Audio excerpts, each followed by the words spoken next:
I didn't even know something was wrong until I heard music echoing across the water. Not birds. Not wind.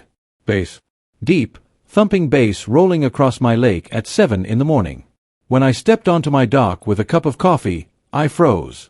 Out in the middle of the water, water, floated a massive structure I had never seen before. Umbrella tables. A bar. A banner that read, Lakeside Grill, opening weekend. Boats were already circling it like sharks. People waved, laughed, cracked beers, completely at home. Meanwhile, I stood there barefoot, staring at a floating restaurant that had appeared overnight on property I legally owned, wondering how something this insane could happen without me knowing. I bought the lake 6 months earlier, along with the surrounding acreage, after years of saving and negotiating. It wasn't some muddy pond, it was a spring-fed, deeded, private lake, clearly marked in county records and my title paperwork. The realtor had emphasized that point at least 5 times. No shared access. No easements. No HOA rights. The neighboring subdivision did have an HOA, but they only bordered the far edge of the property. They had no lake access whatsoever. That was part of why I bought it. Quiet. Privacy. Control. So seeing jet skis, fishing boats, and now a floating restaurant made my stomach drop in a way I hadn't felt since signing the mortgage. By noon, my phone was blowing up. Friends sent videos from social media. Apparently the HOA had been promoting this for weeks. A new amenity for residents. Community investment. Floating dining experience. That was the first time I heard the phrase that would haunt me for the next several months. Community lake. I drove straight to the HOA clubhouse and walked into an emergency board meeting already in progress. The HOA president, smiling, confident, clipboard in hand, told me they had every right to use the lake. According to her, it had always been shared, and the restaurant was a temporary structure. When I calmly said the lake was deeded to my parcel, she laughed and said, "That's not how it works around here." I asked about permits, zoning, environmental approval, waste disposal. She waved it off, said they had verbal assurances, and that I was confused about old maps. When I mentioned my deed, she told me I was welcome to take it up with their attorney. Then she warned me not to interfere with residents enjoying the restaurant, because the HOA would fine me for harassment if I caused trouble.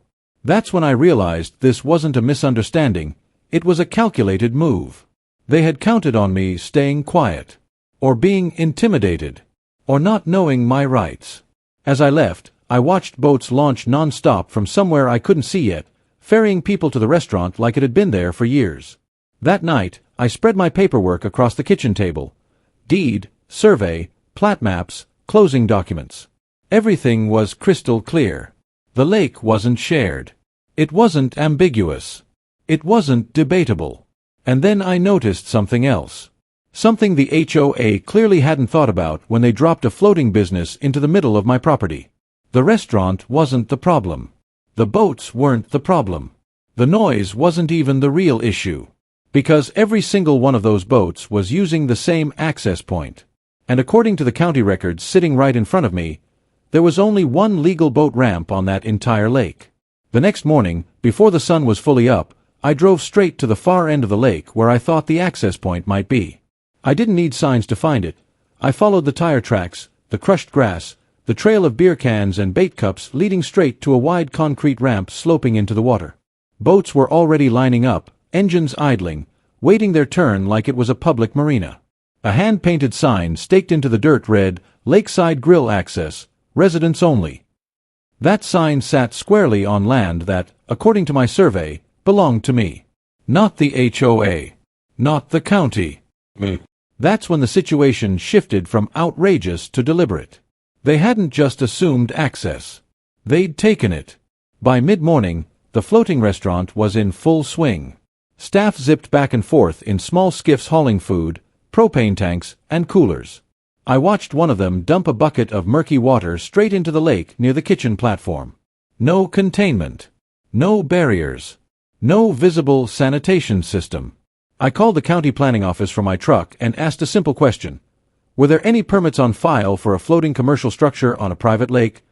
The silence on the other end told me everything. 10 minutes later, I was transferred to environmental services. Another pause. Another, that doesn't sound approved. I gave them the parcel number. Their tone changed instantly. The HOA president showed up before noon, flanked by 2 board members and a security contractor wearing a vest that said, Community Patrol. She didn't bother with pleasantries. She told me I was trespassing on HOA-managed land and demanded I leave the ramp area immediately. When I calmly pointed to the survey stakes still visible in the dirt, she snapped that the HOA had historical usage rights and that I was interfering with a lawful amenity. Then came the threat. She said if I blocked access or contacted authorities again, the HOA would fine me daily and pursue legal action for lost revenue. Lost revenue from a restaurant operating illegally on my lake. That afternoon, sheriff's deputies rolled in, not because I called them, but because the HOA did. The president claimed I was harassing residents and threatening staff. Body cams on, hands resting casually near their belts, the deputies listened to her story, then turned to me. I handed them the deed, the survey, the county parcel map. They walked the boundary themselves. One deputy knelt down, brushed dirt off a metal survey marker, and looked back at her. Ma'am, he said, this ramp is on his property. Her face tightened. She tried to argue. He cut her off. This is a civil matter, but he's not trespassing. You might be. By sunset, inspectors had started returning my calls. Health Department. Environmental Services. Zoning. Apparently, once one agency flags something like this, the others follow fast. The floating restaurant shut down early that night. Lights dimmed, music off, staff scrambling. Boats still came and went, though, all of them funneling through that same ramp. I stood there watching, hands in my pockets, listening to the slap of water against hulls, realizing the HOA had made one fatal mistake. They thought the lake was the prize. It wasn't. Control of the lake came down to access, and they had just shown me exactly where their entire operation depended on me doing nothing. I didn't block the ramp right away. That's what the HOA expected me to do. Something loud, impulsive, easy to twist into a story about an angry landowner. Instead, I did the quiet thing that terrifies people who rely on bluster. I called my attorney. By noon, we had a plan that didn't involve confrontation, yelling, or even stepping foot in the water. It involved paperwork, notice, and time-stamped documentation. The kind of moves that look boring on the surface but end careers behind closed doors. While the HOA scrambled to reopen their floating restaurant, I prepared to take away the one thing they couldn't replace. 2 days later, certified letters went out. One to the HOA. One to the restaurant operator. One to the county. Each letter stated the same fact in plain language. The boat ramp sat entirely on my deeded property, no easement existed, and any continued use would be considered trespass.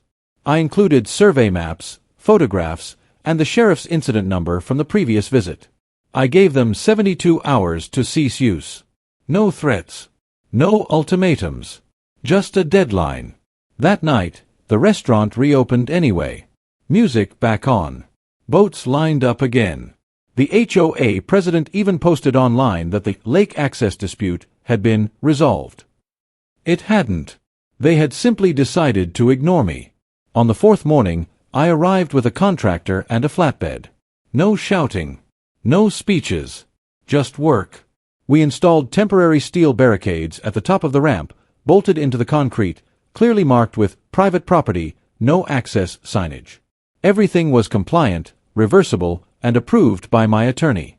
By the time the first boat trailer pulled in, the ramp was unusable. The driver argued, then pleaded, then called the HOA. Within an hour, the place was chaos. Delivery skiffs couldn't reach the restaurant. Staff were stranded. Customers floated awkwardly nearby, watching servers wave helplessly from the platform. The HOA president arrived in a fury, phone already recording, shouting about sabotage and emergency access. She claimed blocking the ramp was a safety violation and demanded I remove the barriers immediately. I didn't respond. I didn't need to. The sheriff arrived again, same deputy, same calm demeanor. He examined the barricades, checked the survey pins, reviewed the certified notices, and turned to her. He's within his rights, he said. You were notified. You chose to continue. She tried a different angle, claiming emergency services needed the ramp. The deputy shook his head. Emergency access requires legal access. This isn't it. By late afternoon, the floating restaurant was effectively shut down. No food deliveries. No waste removal. No fuel. Just a silent platform drifting in the middle of the lake, surrounded by idle boats with nowhere to go. Residents started asking questions online. Some were angry at me. Many were angry at the HOA for promising an amenity they didn't legally own. That evening, I received 3 voicemails from the HOA's attorney, each more restrained than the last. The final one asked if I'd be open to discussion. I stood on my dock, watching the restaurant lights flicker off one by one, knowing the real fight hadn't even started yet. Because once access disappeared, inspections weren't far behind, and inspections never come alone. The inspections began at sunrise. I knew they would, because once a commercial operation loses access, every unanswered question suddenly matters. 2 county trucks rolled in first, environmental services and zoning, followed by a health department SUV. Clipboards out. Cameras ready. The floating restaurant was still stranded offshore, unreachable by boat, its staff waving uselessly from the deck as inspectors studied it from the shoreline through binoculars. The HOA president arrived late and frantic, insisting this was harassment, retaliation, and an abuse of the system. None of that mattered. Inspectors don't argue with emotions. They argue with facts. And the facts were stacked against her. By mid-morning, violations piled up fast. No permit for a commercial structure on a private body of water. No environmental impact assessment. No approved waste containment. No grease disposal plan. No fire suppression system. The propane tanks alone triggered an immediate red flag. One inspector asked a question that ended any hope the HOA had of spinning this. How are you removing sewage? Silence. The restaurant operator admitted they were pumping holding tanks back to shore, using the same ramp I just blocked, without any licensed disposal. That single admission turned a zoning issue into a public health nightmare. The HOA tried to shift blame. They claimed the restaurant was an independent contractor. The contractor claimed the HOA guaranteed access and approvals. Emails surfaced, screenshots forwarded by nervous residents, showing board members pushing the project forward despite warnings from a former treasurer. The phrase, "We'll deal with permits later," appeared more than once.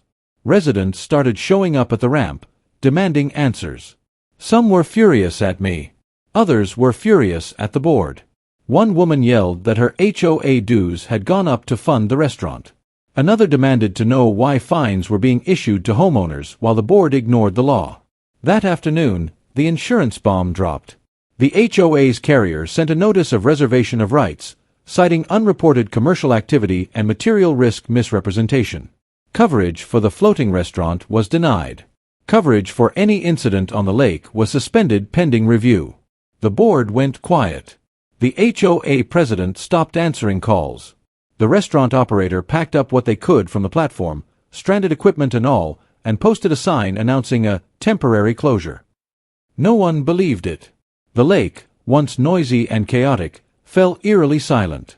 As the sun set, a final notice arrived from the county, a cease and desist order for the floating restaurant, effective immediately, with daily fines for non-compliance. Removal was mandatory. Restoration of the lake was required. Liability would be assessed.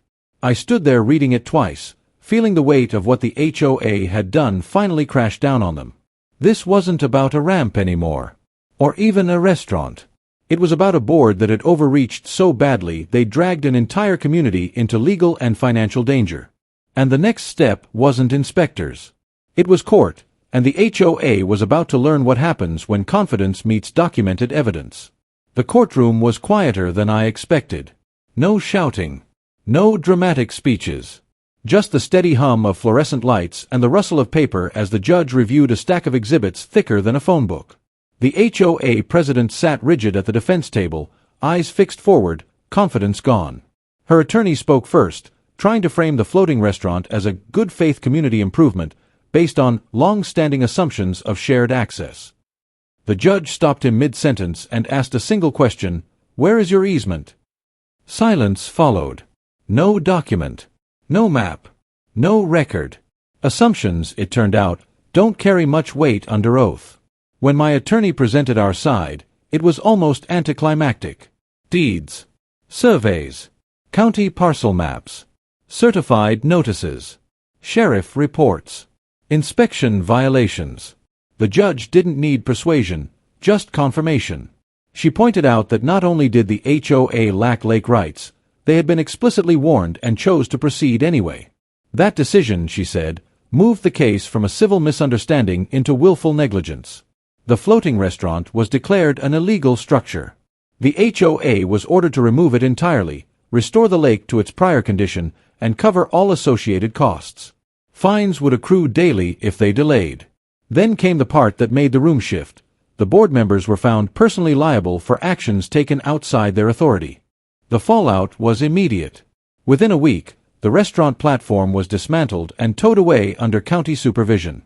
The HOA issued a notice of emergency assessment to cover legal fees, fines, and restoration costs, only to have it challenged by residents who were done being quiet.